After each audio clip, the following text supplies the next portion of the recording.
sa atin sa Hong Kong, hindi pinag-uusapan yan o virgin o hindi virgin. Pero well, maganda kung ang mapapangasawa mo ay Ang term kasi na virgin, ang tinutukoy dyan, babaeng malinis. Ah. Ito, balo. wala pang siyang karanasan. Kumbaga, hindi siya, Wala rin karanasan po. hindi. Ang virgin, halimbawa, ang 144,000 sinabi nun, virgin siya. Sa word. Oo. Ah. Pero, pamilya yun eh. Mm. Tribes of 12 tribes yun.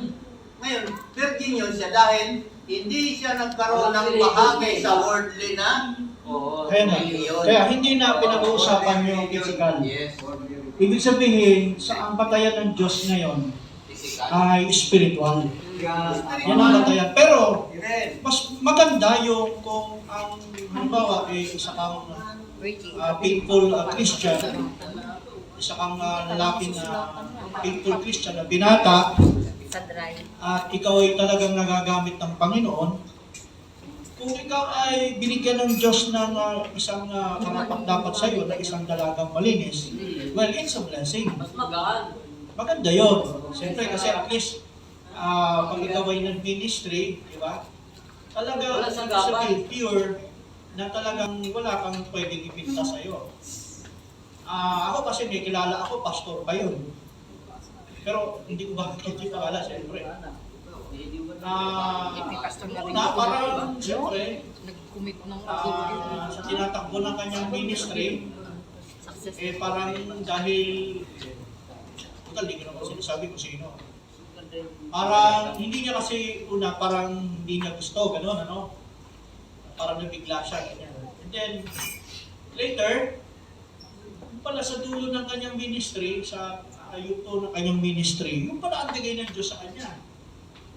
Sa happy family, malawak yung kanyang ministry, at talaga masasabi mo na ang Diyos ang may gaba. Kaya, kumbaga sa atin, ang pinag-uusapan na natin dito, kung may mensahe, sa mensahe natin, hindi na pinag-uusapan yung virgin ba o hindi. Ang mahalaga sa mensahe natin, tama yung sabi kanina, na kung gustong magpasako at magpasubmit para sa training. Kasi ang basihanan na natin ngayon, yung training, yung submission or training, na kung ito ay may papasa, yun ang magiging batayan ng Diyos. Hindi na tinitignan ng Diyos kung ano yung karanasan at daba. So ang importante na lang dito yung una, magpapasakop siyempre. Utos kasi ng Biblia yan. Pagkatapos, susunod siya doon sa training. Until na ma-reach niya yung kanyang graduation na karapat-dapat na sa itatakdang araw para doon sa kasalan, ano?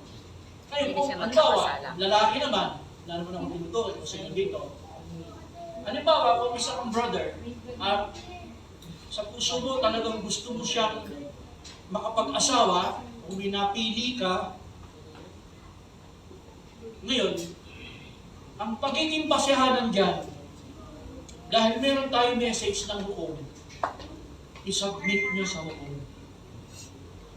So, ang hukom ang gagawa ng mga paraan para magsabi kung magiging karapat-dapat ba ang makakasama mo o hindi. Kasi you have noticed, parang kasi, hindi mo pa kasi sa ngayon kaya magpasya na ang makukuha mo ngayon o kung makukuha mo ay karapat-dapat o kaya ay tatagal hanggang dulo ng iyong paglilingkod sa Panginoon. Kasi kung pwede kasi maging hadlang na yung makakasama ay maging kalaban mo sa mensahe. So, importante yung submission doon sa, ano ba, kung babae man, gusto rin ng sister na yun na yung guy na Christian, gusto rin niya. Well, kung talagang totoo yung kanyang nararamdaman, susunod siya doon sa kagustuhan ng lalaki na isubmit sa hukom. And then, papasok yung training. Kasi bakit ba kailangan ng training? At gano'n ito ka-importante? Importante kasi kung sa mga previous, no, wala akong, sana wag kayo ma-open sa akin kung may sitwasyon na, ibig sabihin, pag hindi po kasi natin yan ipinasakop sa hukom kung ano yung previous nangyari na nagkaroon ng asawa, hiwalay, ano nagkaroon ng asawa, hiwalay ulit. At kung ilang beses nangyayari yan, kapag hindi na ipasakop sa hukom yan, magpapaulit-ulit lang. Ganun ang nangyayari nun. Magpapaulit-ulit lang yun. Kasi nga, wala kasi talagang trading. Kumbaga, ang umiral lang dyan, yung damdamin natin bilang tao. Nagkakagusto tayo bilang tao. Pero kung hindi natin ito ikinukulit sa salita ng Diyos o sa mensahe, para makorek yung, ma-check talaga kung ano yung talaga yung, isa kasi daya yung nararamdaman di ba? Isang daya yung, sabi nga, the heart is deceitful above all things. Ang puso ng tao, ng daraya. Minsan, gusto natin ito sa isang tanging paraan, dahil iba-iba ang yung mga lalaki, babae, iba-iba yung kanilang paraan ng kanilang pagkagustuhan. Meron nagkagusto dahil guwapo, meron nagkagusto dahil maganda, meron nagkagusto dahil mabait, mayaman, may gano'n, security, di ba? Pero hindi yun ang basehanan ng pag-aasawa. Ang basehanan ng pag-aasawa, sabi nga, kapag ikaw ay gusto mong magkaroon ng isang pamilya, pagpapastor ang ibig sabihin. Yan ang ating meaning. Yan ang ating message, no? Oo, kasi ang sanlibutan kasi, ang kanilang mindset, ang pag-aasawa, pagpapamilya, which is not wrong.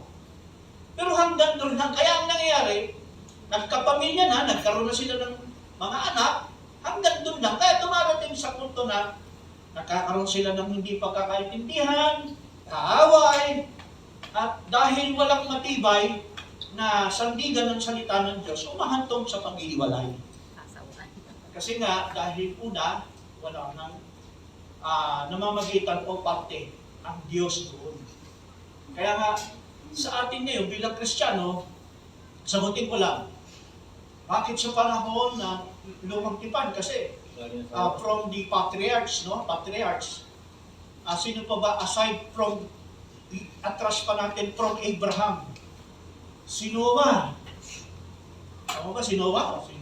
May ilan ba asawa ni Isang Noah? asawa lang ba? Isang asawa lang naman si Noah. Isa lang, si Noah, no?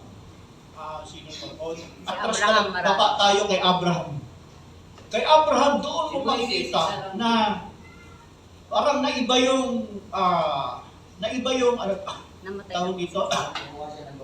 Oo. Si Abraham na iba. Naiba yung paraan ng marital life kasi ang ginawa ni Abraham, sumunod siya doon sa kagustuhan ng kanyang asawa si Sarah, na kung saan sarado yung kanyang bahay-bata. Hindi siya magkaanak until the age na gano'n hindi siya nabigyan ng anak. It so happened, walang imposible sa Diyos. Mismo ang Diyos ang bumaba at nagbigay ng promise kay Abraham dahil matapos na sinunod ni Abraham ang kagustuhan ng Diyos, bumaba siya mismo para ibigay ang blessing. At yung blessing na binigay ay sabi, magkakaanak ka Abraham. Di ba sabi sa kanya? Magkakaanak ka Abraham. Ano nga, natuwa nga si Abraham dahil sa ganong edad, ano bang edad siya nung tumanggap siya ng blessing mula sa Diyos? I think, wala sa 70 plus 90. 100 si Abraham, 90 si Sarah. Hindi, nung tumanggap siya ng blessing, ng ibig sabihin galing sa Diyos, 90. covenant, 70 plus. Si Si Sarah 60 plus Mga 70. 70 plus. Si Sarah naman 60 plus. Kahit kasi sila ng parang 10 years. Ngayon, bumaba yung blessing kay Abraham. Diba? Ang problema, paano matutupad? Kaya nung bumaba ang Diyos, at kausap si Abraham, tumawa si Sarah sa likod. Maganda yung kwento ni Berbanam dyan. Diba? Tumawa si Sarah sa likod ng tabing. Sino tumawa? Si Sarah, tumawa siya. Si Dahil lang sabi ng Diyos, magkakaanak pa sila. Kaya tandaan ni Sarah. Paano nangyari yun? Natawa siya, di ba? Natawa. Kaya, ang sabi ng anghel ng Panginoon, bakit namatawa si Sarah, di ba? Ito ang storya. Na, parang may imposibilidad si Sarah. And later, sa kwento, biglang nangyari, tinanggap ni ni Sarah. Pero ang tanong, paano matutupad? Paano yun matutupad? Kaya ang nangyari, meron si Sarah na isang, ang tawag doon? Bondwoman na isang Egyptian. At ang ginawa ni Sarah, sige, Abraham. Ganun na nangyari, no? Nagsolo sila doon, by permission ni Sarah. Sumunod naman si Abraham. At ginawa ni Abraham yun. Pero, diba, sa lumang tipan, walang ipinagbabawal tungkol sa ganyan. Walang kautusan na mababasa tayo na gano'n, di ba? Or else, hindi gagawin talaga ni Abraham yun. Walang bumababang kautusan na ang sinabi ni Sarah ay gawin ng kanyang asawang lalaki. Kaya, it so happen na doon ang ginawa ni Abraham, sinunod niya yun. Pero alam natin, no, kahit walang batas, sa harapan ng Diyos, hindi pa rin tama. Kasi bakit? Hindi si Sarah naghintay at ganun din si Abraham. Hindi siya naghintay sa pangako ng Diyos kung paano yan to pa rin ng Diyos. Inunahan nila, kumbaga, kung ano yung sinabi ng Diyos. Kaya ang nangyari, hindi ba nagbunga yun? At ang naging bunga ay sino? Si Ismael, na panganay ni Abraham at sa pamamagitan ni Hagar na isang Egyptian. Ibig sabihin, hybrid na si Ismael. Hindi na siya pure Jew. Hybrid. Kasi si Abraham, Hebreo Hebreo si Abraham eh. Egyptian naman itong isa, kaya hybrid na yon. So di ba ang nangyari, dahil sa ginawang yan, si Ismael ang pundador ng lahi ng mga Arabians. Tama, di ba? Tama ba yun? Si Ismael ang pangunahing bunga ng mga Arabians. At nung sumunod na tinupad na ng Diyos, si Isaac na ang lumitaw. At pinakabunsong kapatid. Mas matanda si Ismael ng 10 years na ata nung lumitaw itong si Isaac. 14 years. Oo, basta may edad na siya malaki na eh. Tapos ang nangyari, dahil ang pangako ay na kay Isaac, kakaroon sila ng problema, nagkakaroon ng hindi magandang inaalis ng Diyos si Sarah kasama ni Ismael at itinaboy sila ng wilderness ng Arab o South. Si Hagar, di ba? Tinaboy sila doon. Pero iningatan sila ng Diyos na hindi sila mapuksa. Ibig sabihin, sa harapan ng Diyos, hindi pa rin kaaya-aya dahil yung pangyayaring si Ismael bilang pangalay at Isaac ay bilang bunso ay naging tinik sa kanila hanggang ngayon. Gera, hindi natatapos ang gera sa Palestine, mga Arab-Muslim, hanggang sa mga Israelitas, magpahanggang sa ngayon. Patitigil lang yan sa pinigay ng prophecy through Ezekiel. Na darating ang araw, they will recognize that they were its brother. Pero doon pa yung sa dulo ng tinatawag na bago itayo ang templo. Doon pa lang sila magigising na itong mga Arabs, Muslim, na magigising sila na magkapatid talaga sila sa iisang ama. So, kaya gusto natin na ang pinupunto natin dito, kahit sabihin natin na walang batas at kultura sa panahon na yun, hindi pa rin tama. Hindi pa rin tama yung gano'n. Kaya, sa panahon ng New Testament, dito sa atin, in New Testament, kaya sa mga sinasabi ni Pablo, halimbawa, yung sinasabi ni Pablo, mabigat talaga yon. Kaya ang sabi ni Pablo, ang kanyang pinapayo sa iglesia, sabi niya, hindi ito akin, hindi ito sa Panginoon, kundi ito ay akin. May payo siyang ganyan. Ano yung payo ni Pablo? Kay Pablo, ang payo niya sa kanyang panahon, kung ikaw ay naglilingkod sa Panginoon, at nag-iisa na rin lang, ang payo ni Pablo, huwag ka nang mag-asawa. Di ba sabi niya sa chapter 7 yan? Naway maging katulad mo na lang ako na naglilingkod sa Panginoon nung walang abala. Kasi, sabi ni Pablo, kasi kapag ikaw ay isang single Christians na naglilingkod ng tapat sa Panginoon, kapag ikaw ay kumuha ng iyong makakasama, sabi ni Pablo, madidivide ang iyong kaisipan. Bakit? Sabi niya kasi, pag nag-asawa ka, mag-iintindi ka na ng para sa pamilya mo, sa asawa mo. At yung magiging mga anak, siyempre iintindihin yan. Kaya magkakaroon siya ng dividing attention, no? Gagawa na siya ng mga paraan para paano niya mabuhay yung kanyang pamilya. So, ibig sabihin, magkakaroon na siya ng kahati sa paglilingkod sa Diyos. Sabi lang ni Pablo, ito'y akin lang, sabi niya. Hindi naman ito utos. Ibig sabihin, kung pinakinggan mo yung payo niya, at sa tingin mo makakabuti para sa iyong ministeryo, mas mabuti. Mas mabuti kasi talaga ng single ka eh. Kaya lang, sabi ni Pablo, ngunit kung ikaw ay nag-iisa at hindi kaya ng iyong katawan na sunugin, mas mabuti, sabi ni Pablo, ang mag-asawa. Kailangan lang dumaan siya ng tamang proseso. Kailangan i-submit sa hukom at dumaan sa matinding training. Para nang sa ganon, kung ano man ang pangyayari sa nakaraan, sa nakalipas, ay hindi na maulit. Sabi ni Pablo, kung hindi ka makatin na nag-iisa, mag-asawa ka. Ayun nga. Pero wala naman sinabing submit sa hukom. Meron. Ay, ulitin mo. Ulit. Hindi na rin. Maparinig ko dyan. Ayun na. Tinutokso niya ako ha. Kung nagkasala ako, sila may kasalanan. Okay. Sabi ni Pablo, kung hindi mo matiis na ikaw sa iyong pag-iisa, para di ka magkasala, mag-asawa ka. Diba sabi doon? Tama. Makibasa nga, Brother Roy. Oo, nabasa na. So, tapos tayo, Diyos. Ano yung sinabi mo kanina? Chapter 7, 1 Corinthians 1 7. Corinthians chapter 7. Ano?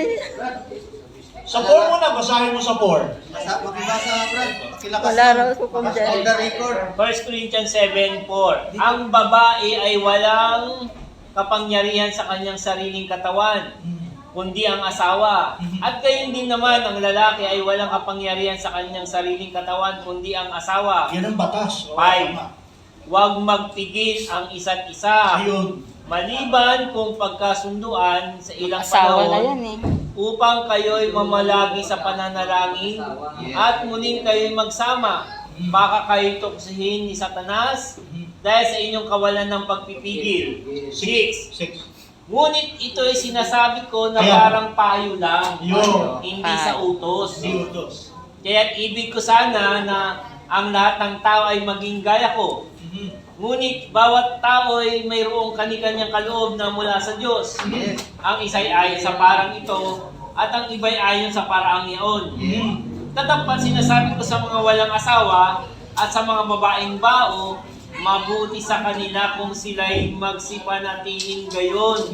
Sa makatuwid bagay, gaya ko, sabi ni Pablo. 9. Ngunit kung sila'y hindi makapagpigil, ay magsipag-asawa, sapagat magaling ang mag-asawa kaysa magningas ang kita. At kung mag-asawa, isubmit sa hukom. Wala. Anong verse yun? Verse 10. Verse 10. Basa. Katapat sa mga may asawa ay aking ipinag-uutos, ngunit hindi ako kundi ang Panginoon, na ang babae ay huwag humiwalay sa kanyang asawa. Sa pag-iwalay na yan. Okay, wala. Ibig sabihin dyan, na ipapayo ni Apostol Pablo bilang hukom yan. Si Pablo ang tumitindig dyan bilang hukom. Siya ang hukom dyan. Kaya siya ang pinagdalhan ng mga problema. Yes, sinasanggunihan kasi kahit man sa sulat. Sinabi yan ni Pablo. Kasi, hukom si Pablo dyan. Siya ang tumitindig sa kasalukuyan ng mga hukom, sa hukom ng mga panahon na yan. Kaya si Pablo yung nilalapitan, sinusulatan siya. Kasi nag-a-arise yung mga ganung problema na hindi kayang i-resolve. Na nananatili sa mga isipan ng mga kapatiran, lalo na kung pinag-uusapan ay itong marriage and divorce. Napakabigat na kaso po talaga yan. At yan ay nangangailangan ng isang mature na hukom na magpapayo katulad ni Pablo. Kaya nga si Pablo, ang sabi niya, hindi ito utos sa Panginoon. Ibig sabihin, nagpapayo na siya. 1 Corinthians 6, verse 1 ata yan. Brother, lapit ka lang doon sa ano, brother. 1 Corinthians 6:1. Yan yung hukom, hukom yan. Okay. 1 Corinthians 6 verse 1. Nangangahas baga ang sinuman sa inyo kung mayroong anumang bagay laban sa iba na siya ay magsakdal sa harapan ng mga liko at hindi sa harapan ng mga banal? Verse 2. O hindi ba ganinyo nalalaman na ang mga banal ay magsisihatol sa sanglibutan?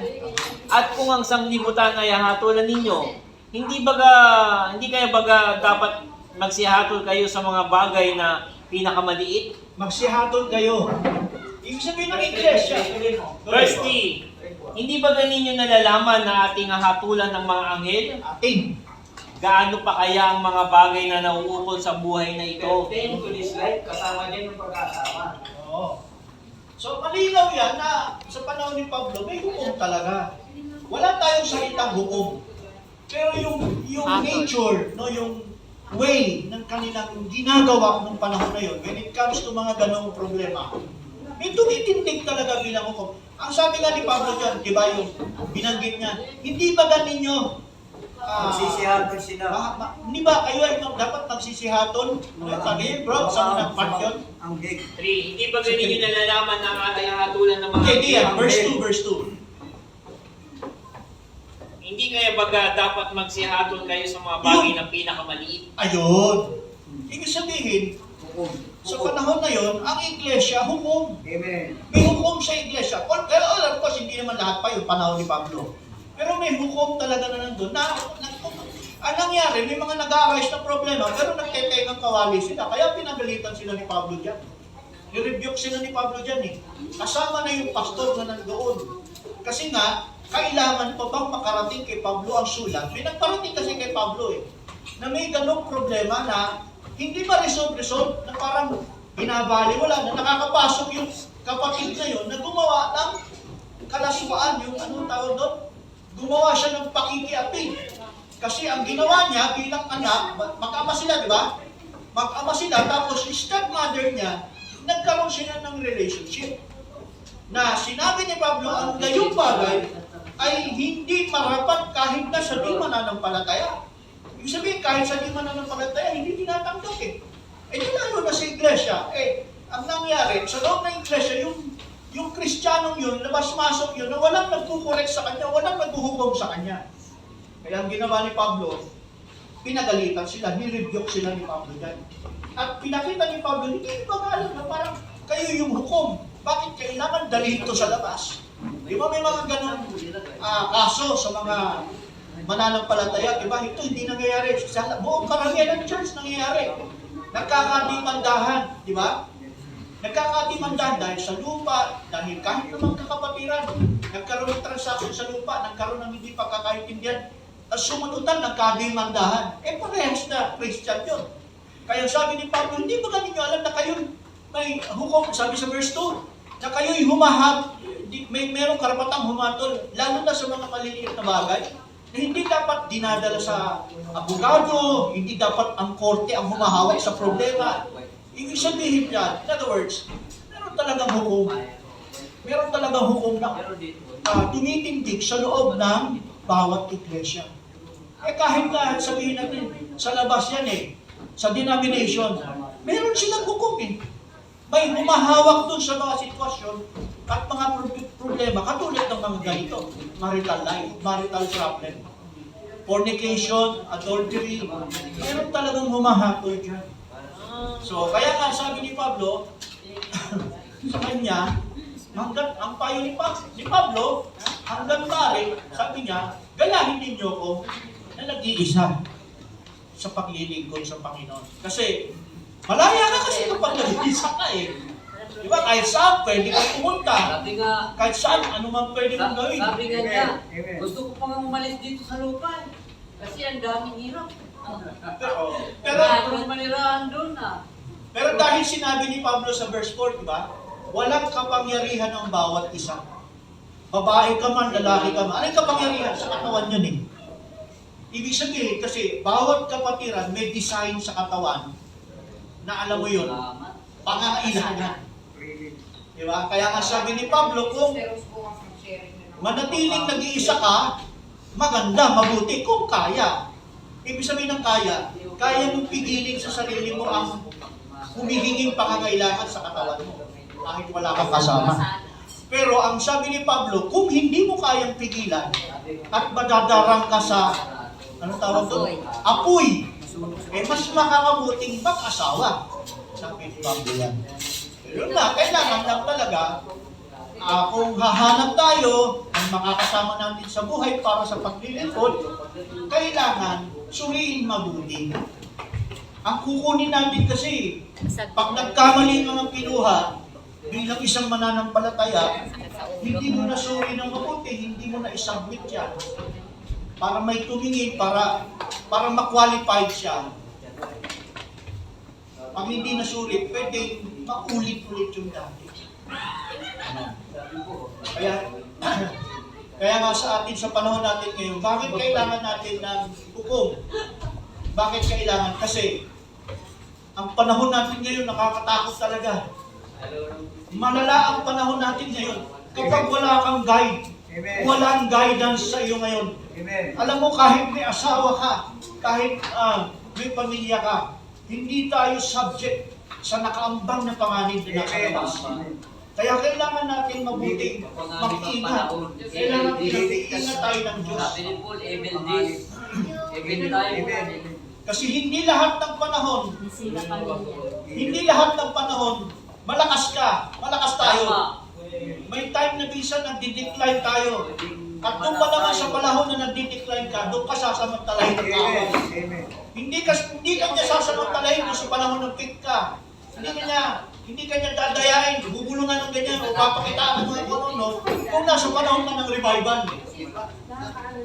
Ang daya ng kaaway, sa panahon nandun ka sa na ikaw ay nagdi-decline. Alam natin yun sa sarili natin. Si Brother Van, ang sabi ng Diablo sa kanya, hindi ka na mahal, nag-aaral ka, tapos isang dalangin, hindi ka pinakinggan, hindi ka mahal. Alam niyo si Brother Banham, dahil propeta ng Panginoon Diyos, paano niya iningatan ang kanyang sarili bilang isang lingkod ng Panginoon? Alam ni Brother Banham ano meron sa panganib sa labas. Ang ginawa ni Brother Banham, pakinggan niyo to mga kapatid, kung nadaanan niyo to. Every time na si Brother Banham sumasakay ng sasakyan, yung kanyang sasakyan merong pahid ng pintura ng Red Cross. Yung kanyang back mirror, may cross yun. Yung kanyang side mirror na magkabila, may cross yun. Sabi ni Banham, every time na siya ay titingin sa labas, ang tinitignan palagi ni Banham yung cross. Sa side din, sa left, tsaka right side, yun din ang tinitignan ni Banham. Kasi bakit? Alam ni Banham kung gaano kadelikado kapag tayo ay isang manggagawa, lingkod ng Panginoon, na kapag nasa labas ka, na andyan ang samot-saring, gagawin ng kaaway sa'yo para ikaw ay panghinain. Siyempre, kung sa panahon, sa tayo naman, sa pagdidesisyon natin sa paglilingkod ng Diyos, alam ng Diyos yung gaano ka katatagyan sa pagdidesisyon. Pero, gagawa ka pa rin ng kaaway. Gagawa pa rin siya. Kahit alam niyang hindi kanya kaya, gumagawa pa rin siya ng paraan. Baka sakali. Kaya sabi ni Banham, di ba, 3 bagay ang pwedeng ikalaglag ng isang ministro. Kung hindi kanya makuha ng diablo sa pera, makuha kanya sa popularity. At yung pinakapangatlo, yung mahulog ang isang ministro sa babae. At maraming nangyaring ganyan. Prevent niya. Marami tayong kilala, bantog na bantog. Kilala nyo Jimmy Swagger. si Jimmy Swaggart? Alam nyo, kilala yung great evangelist yan. Ang laki ng ministry Great niya. musician. Buong mundo ang ministry ni evangelist Jimmy Swaggart. Pentecostal siya. Assemblies of God. Alam niyo lang nangyari bago siya nalaglag? Sinipa niya ang mensahe ni Brother Branham.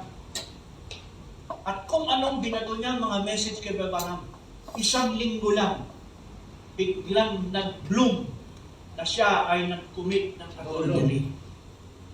Iyak siya talaga, confess siya sa congregation. At yung lawak ng kanyang ministry nag-collapse. Kasi akala kasi ni Jimmy Swaggart, nasa rurok na siya ng kanyang ministry. Di ba? Maaaring ginagamit siya, walang no doubt, ginagamit siya ng Diyos. Pero hindi siya nakapag-ingat eh. Sukatin mo ba namang banggain niya yung pinahira ng Diyos? Eh di sinikad niya yung matulis na bato na bumalik sa kanya ang sakit. Until now, hirap na hirap si Jimmy Swaggart. May ministry pa siya, pero hirap na hirap si Swaggart. Hindi niya na kaya ibalik pa yung dati. Ano yung tigyan pag tumanda? Pag narinig mo yung mga kanta yan. Yun ang kinakanta namin, yung nasa Pentecostal kami, grabe. Pahagulgul kami, talagang ano yung tig talaga siya pagdating doon sa mga ganun, pati preach yan. Music. Nakakalungkot talaga na mangyari sa kanya. Kaya, sa atin, sa ngayon, ang basihan na natin, hindi na natin basihan sa panahon na yun, when it comes to the hukom. Hindi, halimbawa, may nagkakagusto, halimbawa lang, Brother Roy, okay lang ba sa'yo gawing example? Halimbawa, si Brother Roy, single siya ngayon. Ha? Hindi na single. Double na? Tawa na si Cristo. Sino ba ang single? Brother George. Si Brother George, single. Single ba? Oo, single. Sa ngayon, Parang may nagtutuwa. Baka di lang natin habang may buhay bro, May pag-asa. Tama. Si Brother Boom, single. Yeah. Single. Nagkalabitan, no? Halimbawa, si Brother Boom, may nagka-ano sa kanya, no? Nagkagusto sa kanya. Talagang gusto siya dahil naglilingkod siya sa Panginoon, sigasig siya. Naging mabait na. Ngayon, meron hindi pala alam ni Brother Bong, meron palang tumitigil sa kanya. Oo. Gusto siyang kakaroon ng ano sa kanya. Biglang sumakay sa tricycle niya. Ay, Parang sabihin, break na agad nung ano. Hindi, may gano'n, halimbawa, may nagkakagusto sa kay Brother Bong. So, ano dapat gawin ni Brother Bong? Hindi niya i-grab yun kasi dahil may gusto sa kanya, di ba? Dadalhin pa rin niya yun sa Diyos. Sa Panginoon. Kung saan man siya napapabilang o nagpapasakop, sa ministeryo siya gumagalaw, hindi pwedeng wala siyang home base, no? Kailangan meron. At doon sa lugar na kung saan kinikilala niya, doon niya ipapasakop yun. Isasubmit niya kasi. Then para, anong trabaho nung submit na niya, no? Kung yun man ay pastor, eh siyempre hukom yun. May alam. May alam doon sa Sa training. katwiran ng Diyos. Kung paano sila patakbuhin doon sa training na Magiging yan marapat. upang magabayan. Ganun yun. Para lang sa ganun, magiging sakdal, Guidance. hindi ka magkakamali, magiging sakdal. Kasi later, baka mamaya, kung hindi makapasa doon sa training, di ba, pala habol, ibang bagay pala habol sa'yo. Eh di, ayaw niya pala yung paniniwala mo, pananampalataya mo, ayaw niya yun. Gusto niya lang ikaw, ay mahirap yun. Eh wala na ma-assume dyan. pakiramdaman muna. Kasi hindi tawag doon. Sa panahon kasi natin kasi importante talaga. Yung asyenda niya, paraiso ng Diyos. May bahay. Okay, so, siguro yun lang. Siguro, meron bang gusto magtanong? Nagsaglit Meron bang gusto magtanong? Matuloy ka lang sa gano'n. Tuloy ka na. O meron gusto sa inyo i-present dito? Gusto ko maglingkod na lang. Brother George, meron kang gustong i-present? Sino sa inyo? Brother Rowel? May ibigay yung sa... Brother Jose? Brother Mandela? O Kadol, wala. Pastor Romy? Anong oras na? Akala ko Ayun. uwihan na tayo. Hindi pa. Uwihan na? Ayan pa kasi Berna, kararating pa lang. Wow, parating lang ah. Anong desisyon mo, Pastor?